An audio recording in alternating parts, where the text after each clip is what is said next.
সাইয়েদনা মুসা আলাইহিস সালাম তার চাচাতো ভাই কারণকে বলেছিল সম্পদের যাকাত দাও, এ সম্পদ আল্লাহ দিয়েছে। কারণ বলে আল্লাহ দেয় না, ইন্নামা উতীতুহু আলা ইলমিন ইনদি, আমি আমার ইন্টেলেক্ট, আমার সৃজনশীলতা, আমার বুদ্ধিমত্তা খাটিয়ে সম্পদ উপার্জন করেছি, আমি যাকাত দিব না। মুসা আলাইহিস সালাম বললেন তাহলে আযাবের অপেক্ষা করো। কারণ বলল পারলে আযাব নিয়ে আসো। রব্বুল আলামিন বললেন ফাখাসাফনা বিহি ওয়া বিদারিহিল আরদ, ও মুসা নিরাপদ দূরত্বে তুমি সরে যাও, আমি এখনই কারণকে তার সব সম্পদ সহ জামিনের মধ্যে দাবিয়ে দেব। কারণ তার সম্পদ সহ জামিনে দেবে যেতে লাগলো। আমি জায়গাটা নিজে দেখে এসেছি।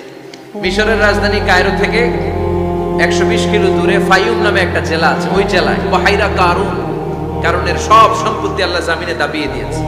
হাঁটু পর্যন্ত দেবে যায়, সে ভেবেছে আমি বেঁচে যাব, কোমর পর্যন্ত দেবে গিয়েছে বেঁচে যাব, গলা পর্যন্ত যখন দেবে গিয়েছে আর বাঁচার সুযোগ নাই। কারণ কয় মুসা সব সম্পত্তি তোরে আর তোর আল্লাহরে দিয়ে দিলাম, আমারে বাঁচা, আমারে বাঁচা, আমি তওবা করলাম। তখন কি তওবার সময় আছে?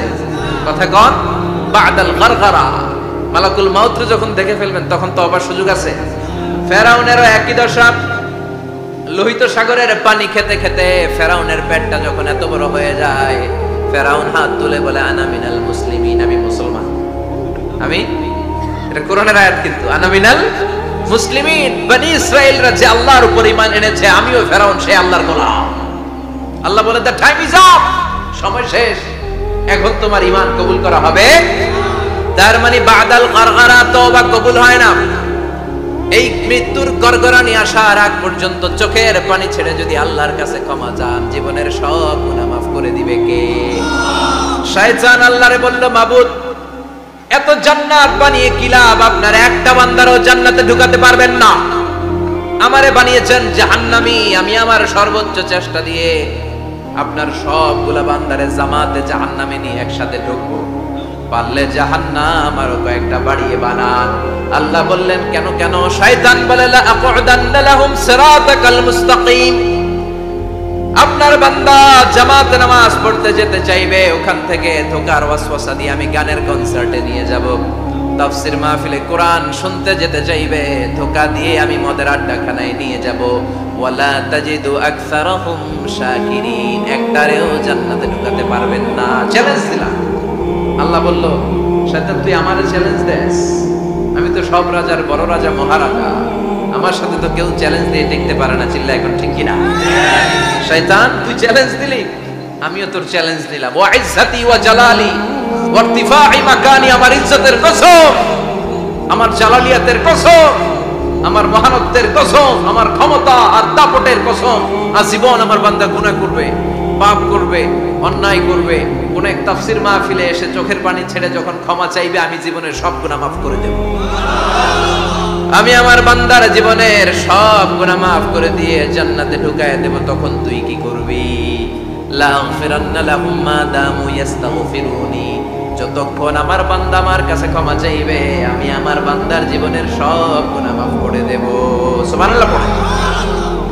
এজন্য রাব্বুল আলামিন বলেন ইয়া আইয়ুহাল্লাযীনা আমানু তুবু ইলাল্লাহি তাওবাতান নাসুহা, তওবার মতো তওবা করো, তওবার মতো তওবা করলে যত বড় অন্যায় হোক, পাপ হোক, গুনাহ হোক, সব গুনাহ মাফ করে দিতে পারে কে? সাইয়েদনা আদম আলাইহিস সালাম ভুল করলেন, শত শত বছর কাঁদলেন। আল্লাহ বললেন ও আদম কিছু বাক্য তোমারে শিখিয়ে দে, এই বাক্য দিয়ে তুমি আমার কাছে তওবা করো, তোমার তওবা কবুল করে নেব। সাইয়েদনা আদম বললেন রব্বানা, পড়েন রব্বানা যালামনা আনফুসানা ওয়া ইল্লাম তাগফির লানা ওয়া তারহামনা লানাকুনান্না মিনাল খাসিরিন। ও আল্লাহ আমি জুলুম করেছি নফসের উপর, ভুল করেছি, অন্যায় করেছি, অপরাধ করেছি, আপনি যদি ক্ষমা না করেন আমি শেষ হয়ে যাব। লানাকুনান্না মিনাল খাসিরিন, আমি ক্ষতিগ্রস্তদের মধ্যে শামিল হয়ে যাব। ঠিক কি না? এই আয়াত দিয়ে, এই দোয়া দিয়ে যখন সাইয়েদনা আদম তাওবা করলেন, মুহূর্তেই তাওবা কবুল করে নিয়েছে কে? আমরাও যদি পাপ করি, অন্যায় করি, আমাদেরও পাপগুলো মোচন করার একজন আছে না নাই? তিনি গাফিরিয যাম কাবিলিত তাওব, ওনার কাজই হচ্ছে গুনাহ মাফ করা। শয়তানের কাজ ওয়াসওয়াসা দেওয়া, আমাদের কাজ পাপ করা, ওনার কাজ মাফ করা। আল্লাহ ডেকে বলে, গোলাম তোরা যদি পাপ না করতি আর বারবার মাফ না চাইতি, তাহলে তোদেরকে ধ্বংস করে দিয়ে জমিনের বুকে এমন একটা জাতি আমি বানাতাম যারা পাপ করতো আর মাফ চাইতো, আর আমি মাফ করতাম। সুবহানাল্লাহ পড়ো। মাফ করতে আল্লাহর বড্ড ভাল লাগে, চোখের পানি দেখতে আল্লাহর বড্ড ভাল লাগে, কায়মনো বাক্যে কেউ দোয়া করছে এই দৃশ্য দেখতে আল্লাহর ভালো লাগে, চিল্লায় বলেন সুবহানাল্লাহ। এজন্য পাপ আমাদের যত বড় হোক, আমাদের জন্য মাফ আছে না নাই? দুইটা সময়ে তাওবা কবুল হয় না। এক নাম্বার হলো বাদাল গারগারা, মালাকুল মাউতকে দেখে ফেলেছেন, রূহ ধরে টান দিবে, তখন তাওবা করলে কবুল হবে। আরেকটা হচ্ছে বাদা তুলুই শামসি মিন মাগরিবিহা, কিয়ামতের আগ দিয়ে সূর্য আর পূর্ব দিক থেকে উদিত হবে না, এটা পশ্চিম দিক থেকে উদিত হবে, তখন তওবা করলে কবুল হবে। তখন তওবার দরজাকে বন্ধ করে দিয়েছে কি? এজন্য আমরা যে কোনো পাপই করি না কেন, পাপ হয়েই যেতে পারে, আশা হারানোর কারণ নাই। Never lose hope, never give up. মুমিন কখনো আশা হারায় না, মুমিন কখনো নিরাশ হয় না। মুমিনের আশা ভরসা একটা সত্তার উপরে, চিৎকার করে বলতে হবে তিনি কে? এজন্য পাপ হওয়ার সাথে সাথে আমরা তওবা করব কার কাছে? বিশ্বনবী বললেন কিছু কিছু কাজ আছে এগুলো হয়ে যাওয়ার পরে দেরি করা যায় না। এক নম্বরে নামাজের ওয়াক্ত হলে দেরি করা যায় না, ঠিক কি না? সালাতে কায়েম করো, সালাতে কায়েম করো, হবে সম্মানী তুমি, হবে জান্নাতি তুমি, হবে সম্মানী তুমি, হবে জান্নাতি তুমি, দিবে কাল হাসরে শীতল ছায়া আরশে আজিম, রব্বিয়াল আলা, রব্বিয়াল আযীম, রব্বিয়াল আলা, রব্বিয়াল আযীম। সুবহানাল্লাহ পড়ো। নামাজের সময় হওয়া মাত্র দেরি নাই। তাজহিজুল মাইয়িত, মারা গেলে লাশ রেখে দেয়া যায় না, তাড়াতাড়ি দাফন করে দাও। নামাজের সময় হলে নামাজ পড়ো, দেরি করো না। মানুষ মারা গেলে দাফন করতে দেরি করো না। বান্দা যদি পাপ করে ফেলে তওবা করতে দেরি করো। এজন্য পাপ করার সাথে সাথে তওবা করার দরকার আছে না নাই? এখন তওবা যে করব কোন সিস্টেমে করব? কোন সিস্টেমে?